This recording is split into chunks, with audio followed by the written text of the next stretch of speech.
Guys नमस्कार जय जगन्नाथ। तो मु आज बनैबा जाऊँ पिज्जा बिना चीज बिना सॉस बिना ओभेन मु आज पिज्जा बनैबी।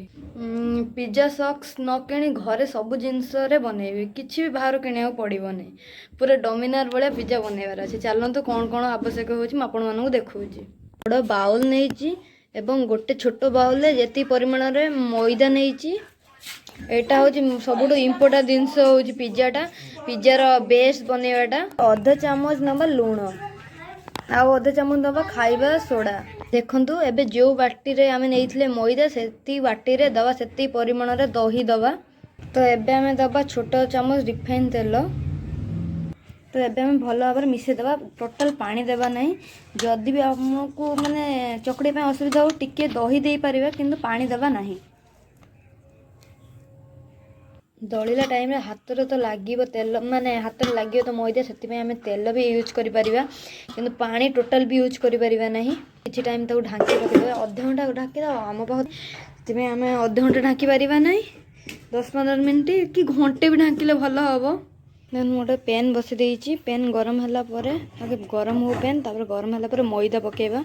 एबे पिज्जा व्हाइट सॉस बने, पिज्जार व्हाइट सॉस जो तो मु भिडियो भी कही माने आमे किछि भी बाहर जिनस किणवार ना, सब बनैबा निजे घरे। पैन गरम हो गला 2 चामच एबे दबा रिफाइन तेल। एबे 2 चामच मैदा नबा। तो एबे आमे स्वाद अनुसार लूण देबा, तापर गुलमर्च गुंड, तापर मु जो घरे बनैथिले चिली फ्लेक्स दबा। देखो हम कलर भी आसीगलारी। एबे आमे गोटे गिना क्षीर दबा, किंतु एका संग तो क्षीर देबानी, आमे अल्प अल्प करी क्षीर देबा। गोटे हाथ रे गोलेबा, गोटे हाथ रे क्षीर देबा।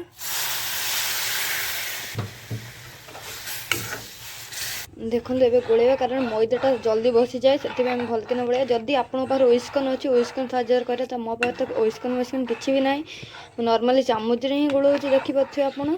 देखो मिसेले भल भाव मिसी। जदि भी आपन चाहिए चिली फ्लेक्स भी चाहिए आनिक यूज करि परिबे। ये सॉस आमे 1 ରୁ 2 मिनिट भल भाव भाजवा। तो बेसी टाइम भाजवा नहीं, कलर आपे आपे बाहर देखि पथे। तो आपन बेसी बहलिया करनी, कारण एक रहिला परे ठंडा होला परे आपे आपे बहलिया भी हो जाए। देखंतु मो सॉस पूरा रेडी। जदि आपन जानि परिबे सॉस हेइछि कि नहीं, मो तो पूरा परफेक्ट हेइछि, आपन जानि परिबे। तो एबे प्रथम गोटे चामच नबा, चामच रे पछपटे चामच रे मु रखि देइछि, एमे टाणी देबा। देखो जदि बुई आसी था से जानता आम सॉक्सटा हैनी, तो एम बुई ना तो आम सॉक्स पूरा रेडी। तो एबे आमे पिज्जार रेड सॉस गोटे पैन बसई देइछि, किछि रिफाइन तेल पकेइबा। तो मुझे काटी रखी 7 ରୁ 8टा रसुण पकेदेवे। रसुण बेसी लाल करने दबा नहीं।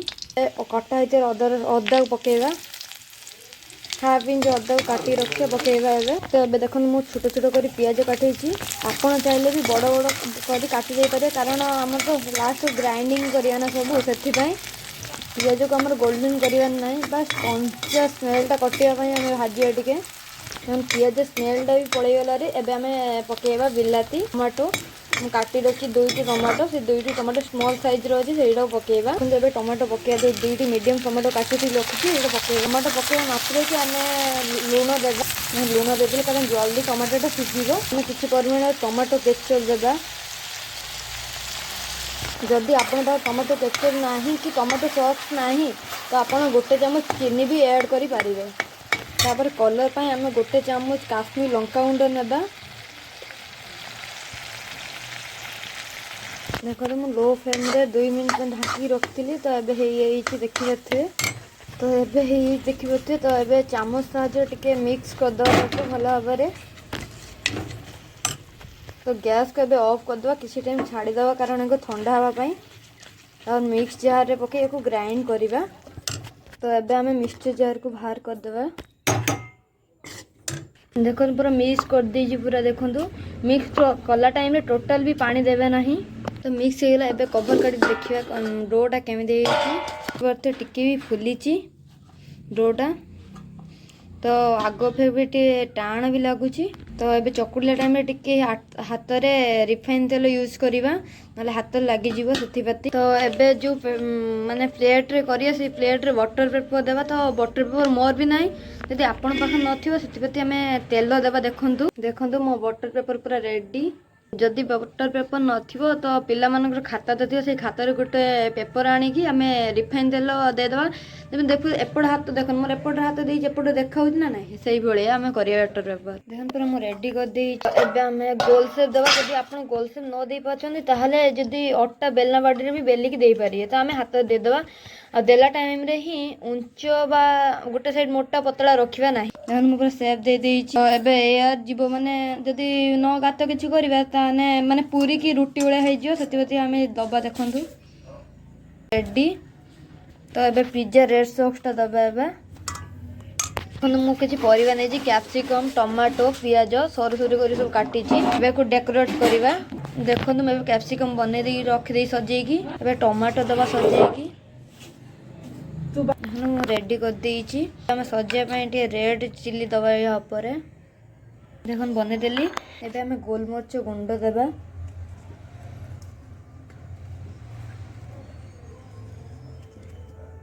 एबे चिली फ्लेक्स दबा। कारण मु अल्प दउछि कारण मो भाई तो जानछन सब वीडियो भी देखुथिबे। मो सान भाई अछि तो से खाई परिबनी सेथि प्रति। और चिली फ्लेक्स टा केमिति बनेले मार्केट तो मु कहि किछि भी किनिबार नै ना। चिली फ्लेक्स टा केमिति बनेबा। चिली फ्लेक्स बनाया आम सुखला कंचा लंका जस्ट टिके हाई फ्लेम रे भाजी आनिकी कुटी दबा। ग्राइंडिंग करबा ना ग्राइंडिंग करने पूरा माने मिक्स हो जो से आम हाथ में कुटी दबा। टे जो बेक करिया से आम हुआ को बसई देइछि लो हाई करिकी बसई देइछि। पिज्जा मु बसई देइछि। तो एबे सिम करिकी बसैबा। तो 7 ରୁ 8 मिनिट बसैबा। दी गुले केमिति हिची कोन एटा कोन खाउछन आपण पिज्जा। तो मु एबे खाइबे पिज्जा। Test hazy.